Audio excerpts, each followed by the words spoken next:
take those trinomials off the shelf. Sit here and factor them all by myself. The coefficient is equal to 1. Standard form and we're ready to run. Find two numbers that would multiply all the same as C on that side. And when you add them together, are the same as B in the center. These two numbers that you just found, both of them are parentheses bound. Just plug them in after x plus or minus. We call it factoring at its finest. Find two numbers that would multiply all the same as C on that side. And when you add them together, are the same as B in the center. These two numbers that you just found, both of them are parentheses bound. Just plug them in after x plus or minus. We call it factoring at its finest.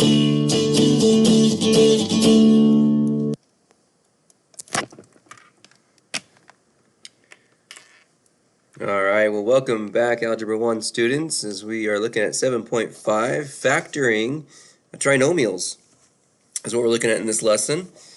And we're going to be looking at them when in front of your x squared, so you have your x squared plus bx plus c. In front of x squared, there is just a 1 in this one. So these would be called more of a simple method of factoring, and the video is showing you a very clear demonstration of that, and we'll definitely look at that here together. Alright, so here's our cartoon for the day. So here's the punter trying to kick a field goal.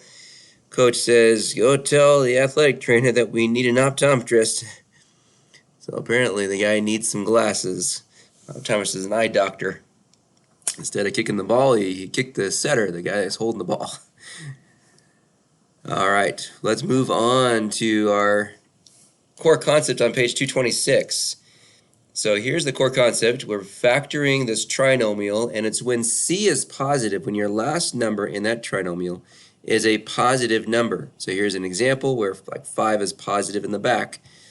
When that's true, and you're going to factor it to two binomials, they're going to be the same signs. You want to write this down, maybe highlight these parts like I did here, but definitely show that your two binomials are the same signs. This one is both positive, this one it's both negative.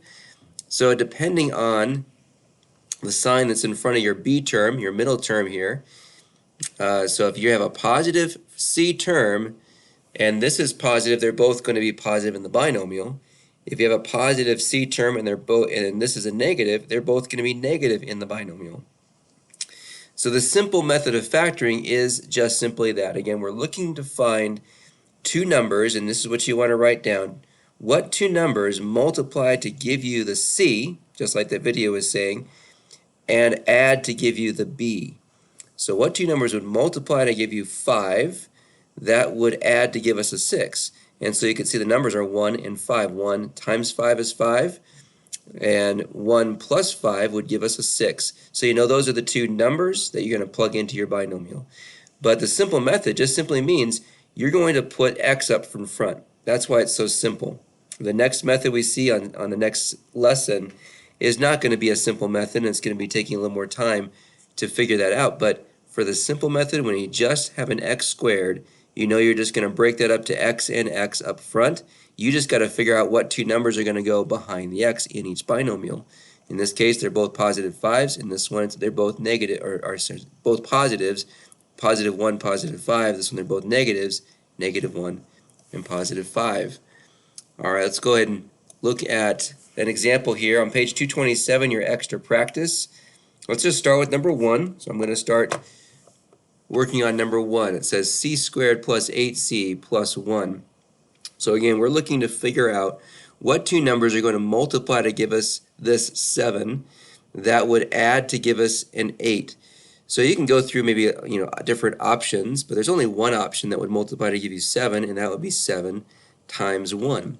7 times 1 does equal 7, And if you add those, 7 plus 1, that does equal 8. So that's definitely got to be the numbers. The two numbers are 7 and 1. So when we plug in our two binomials, so put the two parentheses down, and we're going to put x's up in front because it's the simple method. We just got to put in, now these are both going to be positive. They're both the same sign, they're both positive, so positive 7 and a positive 1. And that's it, we are done. There it is in factored form in two binomials. Now the nice thing about factored form is that you can always check your answer by multiplying this back through, just like we learned in a previous lesson of two binomials. You could use the FOIL method, or you could do a double distributive property. However you want to do that, you can multiply the two binomials and see if you get this answer right here. Now actually, I should have put C inside here. That was my mistake. I'm so used to putting X, but that should have been a C right there. Let's use the letter that it gives us. So C plus 7, C plus 1. That's our answer. All right, so for 2 and 3, go ahead and do 2 and 3 just like I did number 1. Why don't you pause the video and try doing 2 and 3 to see if you can get the two binomials here for each one of these. All right, so hopefully you have an answer for 2 and 3. Let's go ahead and check it out. So on this one, what two numbers multiply to give us 64? That would add to give us a 16. And so for this one, you can see it's 8 times 8 is 64. 8 plus 8 is 16. The two numbers are the same number. They're both 8s. And they're both going to be positive. They're both the same sign. They're both positive 8s. So as we plug this in, it's a plus 8 and another a plus 8. So since they're exactly the same binomial, we can write it as a binomial squared. So we could say our answer could be just the 2 like this. That would be acceptable. But even simpler would just be a plus 8 squared, the binomial squared. Number 3, what two numbers would multiply to give us the 18? And so you can think there's options here, 1 and 18. But does 1 plus 18 give you 11? No. You can think of 3 and 6. That's mix 18 when you multiply, but does 3 plus 6 equal 11? No, it doesn't. 9 and 2. 9 plus 2 does equal 11, so that's the ones you would want. 9 times 2 is 18, and 9 plus 2 is 11. They're both positive. Again, both same signs because your C is positive, you're adding them, and then they're both going to be positive in the binomial. So it's going to be positive 9, positive 2. So x plus a 9 and x plus a 2. That's what you should have in factored form. Okay, now number 4 through 6, what I want you to change here on your notes, let's make these all minuses here because I don't want to keep doing pluses. I wish they would have put these all as minus. So let's do that. Just make this middle term a minus. That will change it a little bit from the ones up on top. So for number 4, let's do that together here. So I'm looking for what two numbers would multiply to give me 8. So that could be 1 and 8, but 1 and 8 do not add to give us 6. 2 and 4 would add to give us 6. So we could do a 2 and a 4 or 4 and 2. It doesn't matter which way you do that there. They multiply to give us an 8, and then 4 plus 2 does add to give us the 6, the middle number. And since this is a negative, that means they would be both negatives here. Negative 4 times negative 2 is equal to positive 8, and negative 4 times, or negative 4 plus negative 2 would give you a negative 6 for the middle term, since we're going to make this negative. And so now when you plug it in to your binomials, two binomials, they're going to start with, let's see, d again. Again, I almost put an x there. So d and d, put your variables up in front. And they're both going to be a negative 4 and a negative 2, both negatives. So negative 4, negative 2. There's our two binomials, and we're done. That's our answer right there. All right, go ahead and pause the video for doing 5 and 6. Try 5 and 6 and see if you can get the right two answers for this. Again, change the middle sign to a negative sign. All right, so hopefully you've got answers for 5 and 6 now. Let's take a look at it. What two numbers multiply to give you a 10?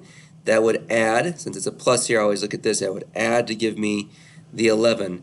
So that's going to be 10 and a 1. That would do that. 2 and 5 would not work. So 10 times 1 is 10, and 10 plus 1 is 11. Now they're both going to be negative here on this one. So when you put it in, they're both minus signs. So it's going to be minus 10 and a minus 1. S is up in front. Minus 10, minus 1, since I'm making this negative here. 4, 6. What two numbers multiply to give me 9? that would add to give me 10. Well, again, this one's going to be 9 and 1. 9 times 1 and 9 plus 1 is 10. So 9 times 1 is 9. 9 plus 1 is 10. These ones are both going to be negative, like I put there. So we're just going to make the signs negative inside. So you use the U, U's up front, negative 9, negative 1 behind the U. Alright, so it's a simple method. It should go fairly simply done. Now that's very easy. It's a lot easier when this C number is positive. When it's negative, we need to be subtracting to get the middle sign. So it's a little more challenging, but not too much. Let's go ahead and try looking at that core concept now for when C is negative. So on page 226, your core concept here, when C is a negative number, so now you can see I highlighted it here, negative 5 now, your C number is negative. What we're going to do is we're going to have having different signs in our binomial. One will be positive, one will be negative. Still the simple method, so you're still going to start off the same with just two binomials, putting those variables up front, whether it's an x or whatever letter it is. But now when C is negative, this is the question you have to ask yourself. What two numbers multiply to give you C? That's still the same question, but now they have to subtract to give you the B number. So we're looking like on this one, what two numbers multiply to give me 5? Well, that would be 5 and 1 again, but they have to subtract to give me the 4. 5 minus 1 does give me 4. And so that's why that's 1 and 5 do work here on this one, because they're subtracting to give me 4. Alright, let's take a look at some examples here for these now. So on back to page 227, number 7, you can see now you have a negative right here. So we have a negative sign for our C. So we have to figure still out what two numbers would multiply to give me 54. But this time they have to subtract to give me 3. So if you think of the numbers that would give you 54, the most common one you might think of would be 9 times 6. 9 times 6 does equal 54. And 9 minus 6 would be 3. And so it would be like this. 9 minus 6 does equal a positive 3. So the 6 is going to have to be a negative. Positive 9 and a negative 6. So when we plug in our answers here, we know where to put the positive and where to put the negative. We're going to use B as our letter. So B is in front. It's going to be a positive 9. 9 is positive. And it's going to be a negative 6. Okay?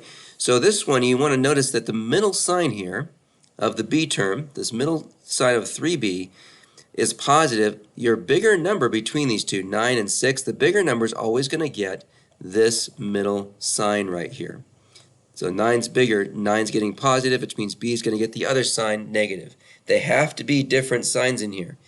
Again, you can check this with FOIL. You can multiply this out to make sure that you're correct. You can always check your answers for these factorings, because factoring is always the opposite of multiplying. So if you factor it from here to here, you can multiply to go back to your problem here. Let's take a look at number 10, and then I'll have you try these 4 all at once. So on this one, we got 56. Two numbers that multiply to give me 56. Now the most common one you might think of would be 8 times 7. So I'll do this in red. Let's see, red on this one. 8 times 7. That does equal 56. And they do subtract 8 minus 7. And 8 minus 7 does equal 1. But we're getting a negative 1 here. So in order for us to get the negative 1, that means that really 8 minus 7 will be positive 1. In order for this to be negative 1, it really should be a positive 7 and negative 8. So negative 8 plus 7 would give me negative 1. So 8 should be negative because the bigger number here should get the negative sign. 8 is bigger than 7, so it should get the bigger sign. And now when we put in our two binomials, we're going to use Z as our letter. So Z goes up in front. And then we know it's going to be a negative 8, a minus 8 there, and a positive 7. Now the order of the binomials doesn't matter. I could put the Z plus 7 first and the Z minus 8 second. That doesn't matter. Just as long as you have the two binomials correctly done. Alright, so go ahead and pause the video now and then try 8, 9, 11, and 12. Try those 4 problems on your own. See if you can factor these correctly with the simple method. Alright, so if you pause the video and now you're just checking your answers for 8, 9, and 11, and 12, you should have answers for all 4 of these now. So for number 8, the two numbers that here to multiply to get 2 is just 1 and 2, and they do subtract to give you a 1. But since this is a negative here, the bigger number is going to need to be negative, so it's going to be negative 2 times 1 is negative 2. Negative 2 plus 1 is a negative 1. That's the middle number. And so then we're going to use y, and so it's going to be y minus a 2 and a y plus a 1. Number 9 here, the two numbers to get the 18 will be 6 and 3, because those do subtract to give you 3. The middle number, middle sign here is positive, so the 6 needs to be positive. So 6 is positive, 3 is negative. 6 times negative 3 would give us the negative 18. 6 minus 3 gives us a positive 3. And so it's going to be a positive 6 and a negative 3 in our binomials using u as our letter. So u plus 6, u minus 3 is our factoring there on that one. And I should probably box that as well. There we go, there's our answer. Alright, so number 11 for 24, the two numbers that multiply to give me 24. You can think of 12 times 2, but that does not subtract to give you 2. 6 and 4 multiply to give you 24, and they subtract. Now your middle sign is positive, so the bigger number's got to be positive, and the smaller one's negative. 6 times negative 4 gives us the negative 24, and 6 minus 4, so 4 is going to be negative here, would give us a positive 2. So positive 6 with negative 4, and you're using the letter h. h plus 6, h minus 4, there's our answer. Number 12, 40, two numbers that multiply to give us 40. That would subtract to give us 3. The most common one would be, you could think of 10 times 4, but that would not subtract to give you 3. 8 times 5 gives you 40, and that does subtract to give you 3. And since the middle sign's negative, the 8, the bigger number, is going to need to be negative. Negative 8 times 5 is a negative 40. Negative 8 plus 5, these signs have to be different here, is equal to negative 3. So we are subtracting these numbers. It's just negative 8 plus 5 gives us the negative 3. So 8's negative, 5 is positive using the letter f, f minus 8, f plus 5, and that's it. So these should be done very easily. Hopefully you're getting the hang of factoring these with a simple method. So simple method factoring can be done very easily. All right, let's move on to our joke of the day. Here's a very famous one. You should all know this joke, I would think. If you don't, well then you're in for a laugh. What do you call cheese that isn't yours? What do you call cheese that isn't yours? Nacho cheese. You gotta say it real fast. Nacho. Nacho cheese. Like nacho cheese. That's not your cheese. All right. I love that joke. That's a funny one. Okay, moving on to the next page in our extra practice, page 228. Now we're solving equations. So what we're going to do is apply the factoring to solving an equation. We've already learned how to solve equations in two binomials. We now need to factor to get those two binomials, and then use the zero product property in order for us to solve to get two numbers for our variable. All right, so let's look at number 13.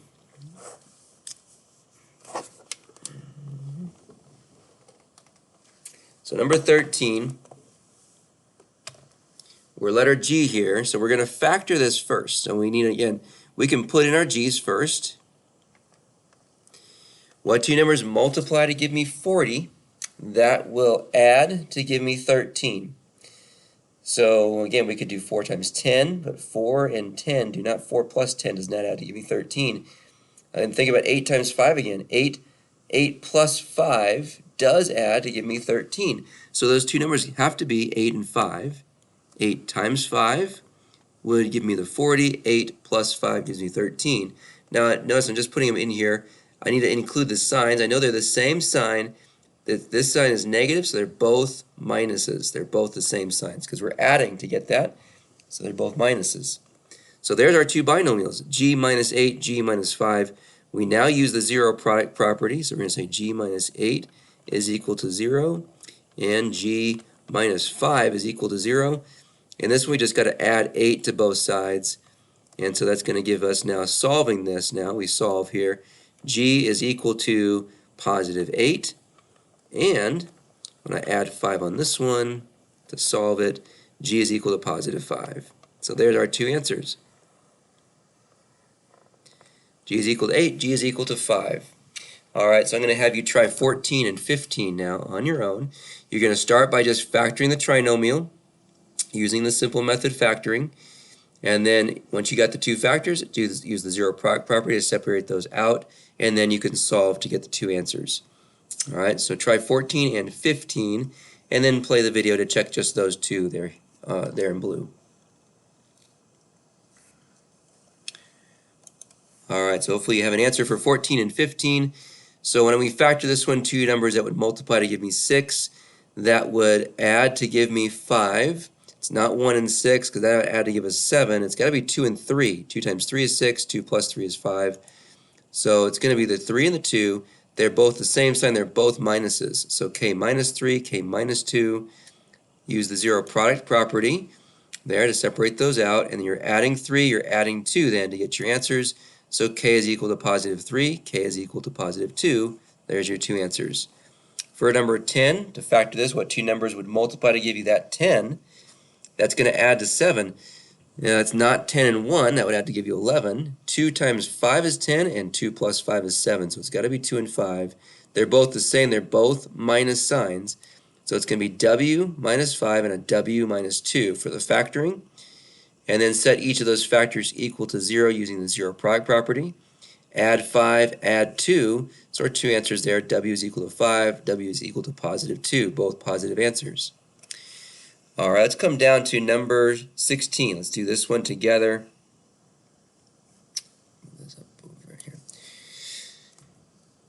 So number 16, notice on this one, we are not in standard form.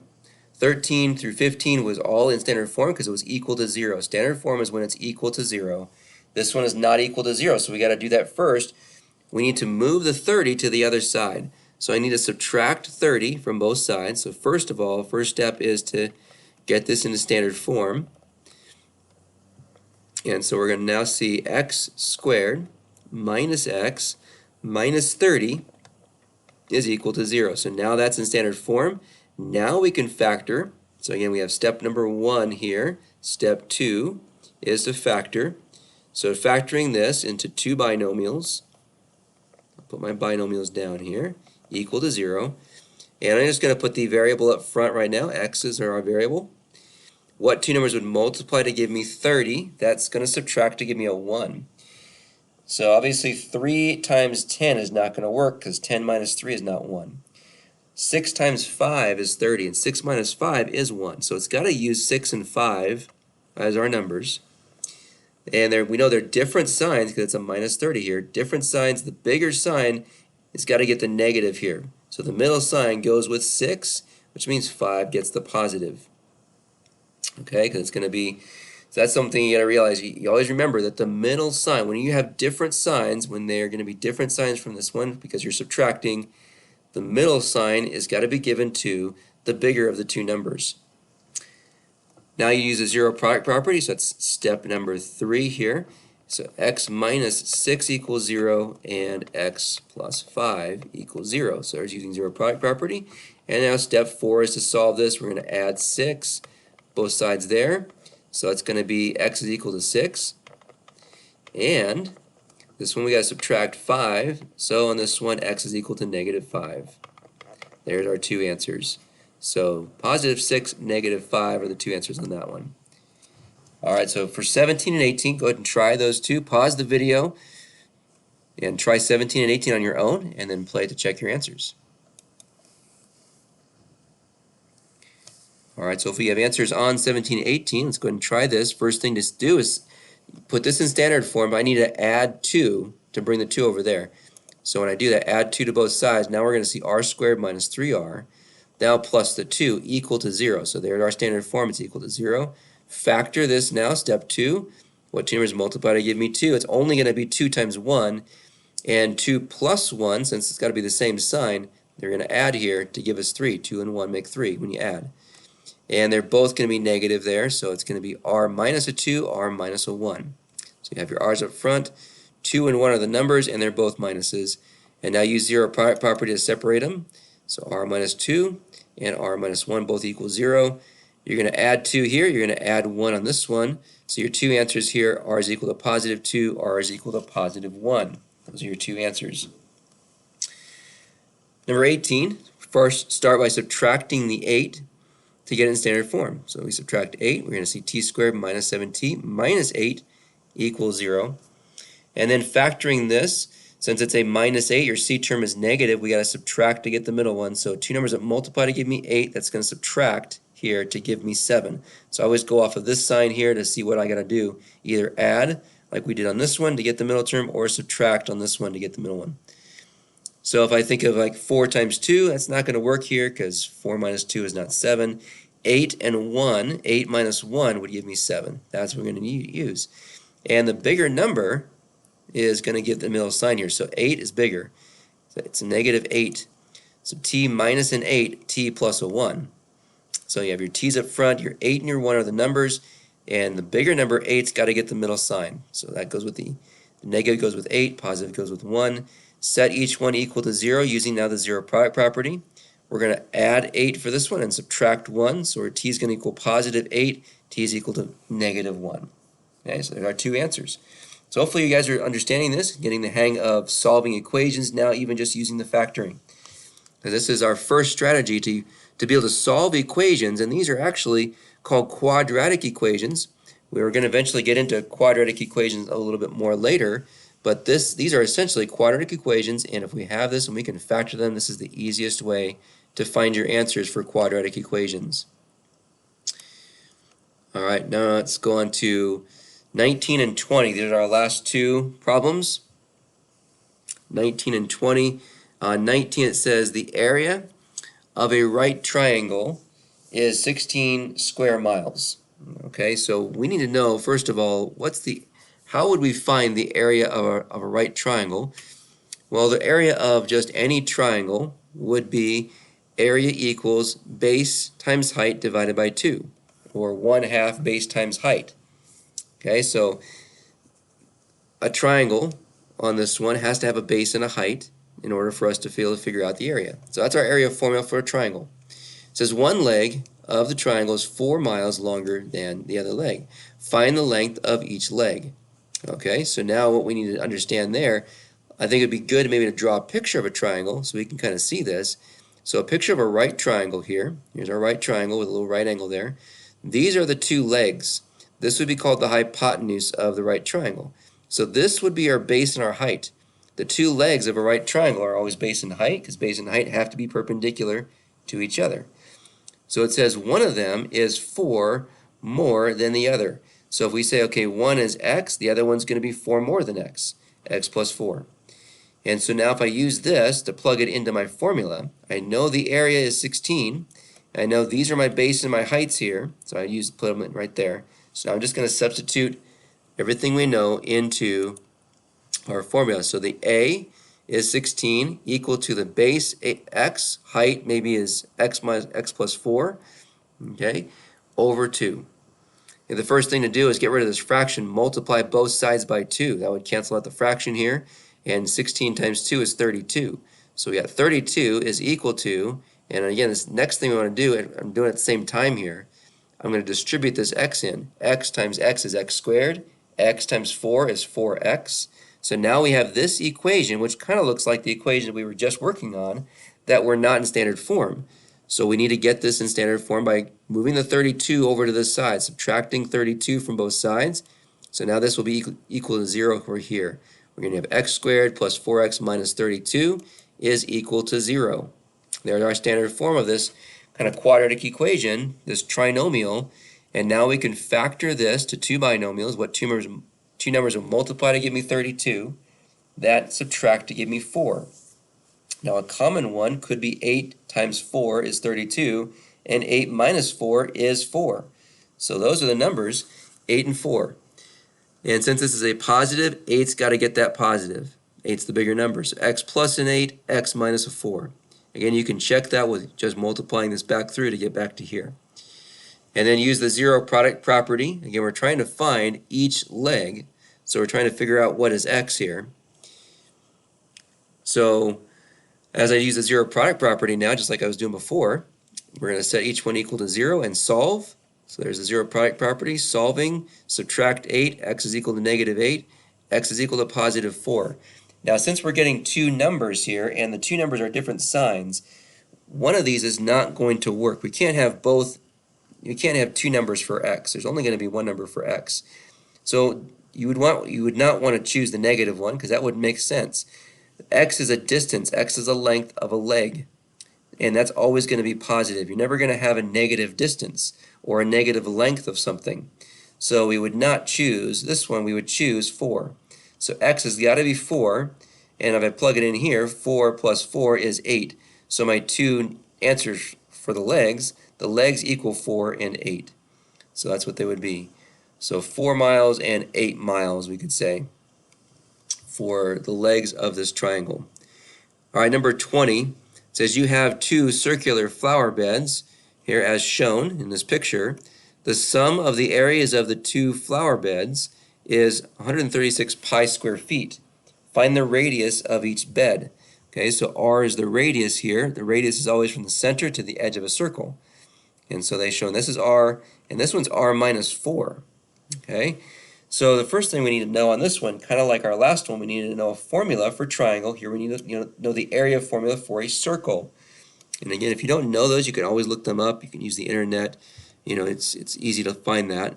So the area for a circle is just pi r squared, pi times radius squared. That's the area for a circle. So we need to understand, okay, how would I find the area for each of these circles using these as my radiuses? So we're going to see we have two circles. You have a small circle and a big circle, or small and large. So the small one is going to be, radius is r minus 4. So the area would be pi times r minus 4 squared. You would just substitute that in for r. The bigger one is just using the r, so the larger one is just the pi r squared. Now it says here that the sum of the two areas is that 136 pi. So now we need to basically add these two areas together. Add this area plus this area, and it's going to equal 136 pi. So that's what we'll do on our next part here. So the small area, which is pi r minus 4 squared, plus the larger area, pi r squared, is equal to the sum of those two, 136 pi. Okay, so now we notice each one of these has a pi in it. We don't want to solve with pi in our equation, since all three of them, every single term here, and they're separated by either an equal sign or a plus sign, each term has a pi. We can then divide out the pi's. We can divide every term equally by pi, and that would cancel out all the pi's here. I get rid of all pi's, and now I have this, just the r minus 4 squared plus r squared is equal to 136. So I'm going to need to first multiply r minus 4 squared. I'm going to do that first. We've done these already in a previous lesson. R minus 4 squared, you're going to square the r for the first one. You're going to multiply these two times each other and then times it by 2 for the middle one. And then you're going to square the negative 4 times itself for the last one. And so it's r squared negative 8r, because r times negative 4 is negative 4r, times 2 is negative 8r. There's two of them. Negative 4 times negative 4 is 16. And then yet plus the r squared equal to the 136. We need to get this equal to 0, and I need to combine these two r's together. So r squared and r squared here can combine their like terms to 2r squared, and let's subtract this 136 over here so it's equal to 0. And so now we see 2r squared minus 8r minus 120 is equal to 0. Now we can simplify this, since every number, 2, 8, and 120, are all even numbers. We can divide every one of those by 2. I could even divide 0 by 2, but I'm not going to because it's going to stay 0 still. So 2 over 2 would cancel out. That's just r squared. This is going to be a 4r. This is going to be a minus 60 there in the end. So now we have r squared minus 4r minus 60 is equal to 0. So notice we had to do a lot of stuff here. I know this is a hard one. Just stick with me. Going from these, word problems into the equation that we need to become familiar with. We're now familiar with this. Once you see this, like, okay, now Now I got it. Now I know what to do. I need to factor this. I need to factor this to find r. Okay, but getting to this point was the challenge. Being able to understand that you need to know the formula here, you need to know the sum, you had to put the sum in, add those two, it's going to equal the 136 pi. You need to know how to undo the pi's. Okay, this is all just some strategies and that you need to know for math, what you can do for math, what kind of things you can do according to the rules of math. Even the same thing here. So I'm basically doing the same thing with the 2's here as I did with the pi's. Since I'm just simplifying, I'm simplifying this equation, getting rid of the pi's by dividing pi's. I'm simplifying this equation by dividing everything by 2 to make the equation smaller. It's always easier to work with a smaller equation.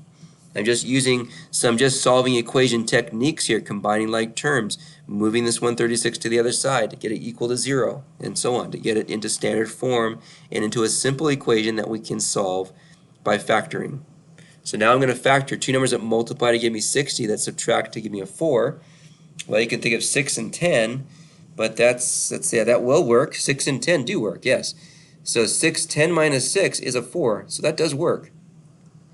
And they're going to be different signs.